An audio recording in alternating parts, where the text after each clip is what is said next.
Unit 2, the promises of the Abrahamic Covenant. So as we got at the end of last module, we got up to the Abrahamic Covenant and we introduced it and we talked about it. And so I wanted to review what it is and then really dive into its meaning and its implications. So as you read in Genesis 12:1, let's review this again. It says, "Now the Lord had said to Abram, 'Get out of your country, from your family, and from your father's house, to a land that I will show you. I will make you a great nation. I will bless you and make your name great, and you shall be a blessing. And I will bless those who bless you, and I will curse him who curses you. And in you all the families of the earth shall be blessed.'" Well, there's a lot going on here. Genesis 12, verses 1 through 3 are precious, precious verses. So let's look at them a little bit. So one thing that we notice about the Abrahamic Covenant, is they each have a part. Right? Abram has a part and God has a part. Well, what is Abram's part? Well, if you look at the beginning, Abram's part was this, to get out of your house, of your country and your father's house. So God had called Abram to do something very risky, especially as an older man. He said, "I want you to leave, and I want you to leave your country, leave what you know." And he doesn't even tell him where it is that he's going to go when he tells him to leave. He says, "I want you to trust me and I want you to leave." So that's Abram's part. What is God's part? Well, if we notice, there are 7 specific things. They're actually the I will statements of the Abrahamic Covenant that God will do in response to Abram's obedience. So if Abram is obedient to his part, there are 7 promises that God makes to him that he will do. And I wanted to look at those now. So what are the specific promises of the Abrahamic Covenant?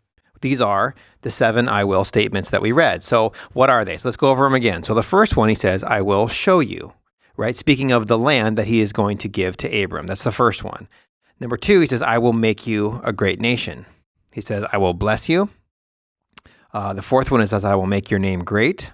I will bless those who bless you. I will curse him who curses you."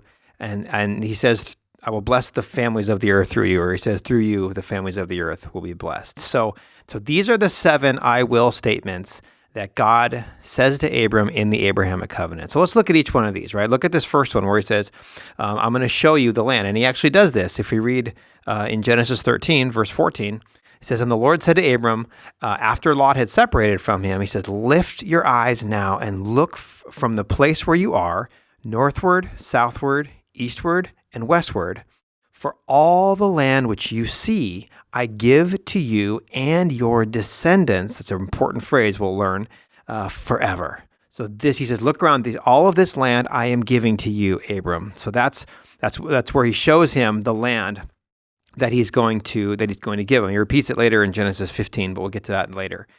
The second I will statement, he says, "I will make you a great nation." Now, here's a question. What do we need in order to have a nation? Well, a nation requires 3 parts, right? You need to have these 3 things to have a nation. You need to have a people, you need to have a land, and you need to have a government. So here, God is promising Abram to make a nation from him, which requires these 3 things: a people, a land, and a government. As we see going forward, we're going to actually see how God keeps his promise toward these 3 things in the children of Israel as they go forward.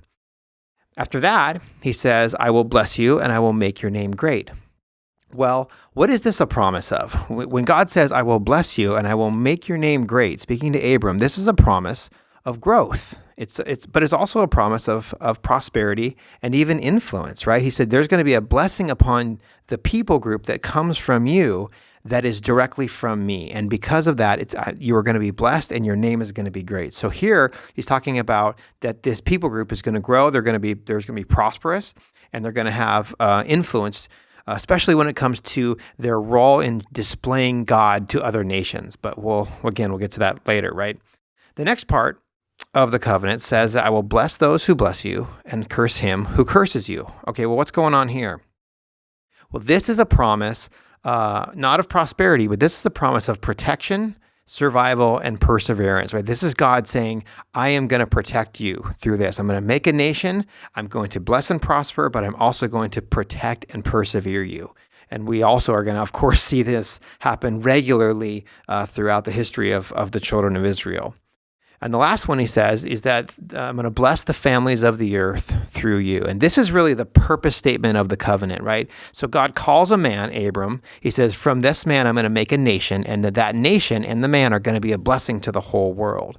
Well, really, this is the purpose of the covenants, right? The purpose of the Abrahamic covenant is that God would make this nation, and that this nation would actually be a blessing to all other people groups, right? And so we're going to see exactly what that means in a little bit. But the idea was that God didn't just want this particular group. They weren't special in anything they've done or they've earned, but he chose them for this specific purpose, for the benefit both of themselves, but also of other people groups of that time. So if we were to summarize here the Abrahamic covenant, what is it? Well, the Abrahamic covenant is God's promise to create a nation from the family of Abram, and that nation is to be a blessing to the world, right? So this is kind of a one-sentence summary of the covenant, and it includes certain things that we've touched on. It includes land. It includes physical descendants, which, as we know, with Abram and Sarah, that's going to be a big problem because she's barren. It includes prosperity. It includes protection. And it includes benefit or blessing to other people. So this is the covenant that God makes with Abram.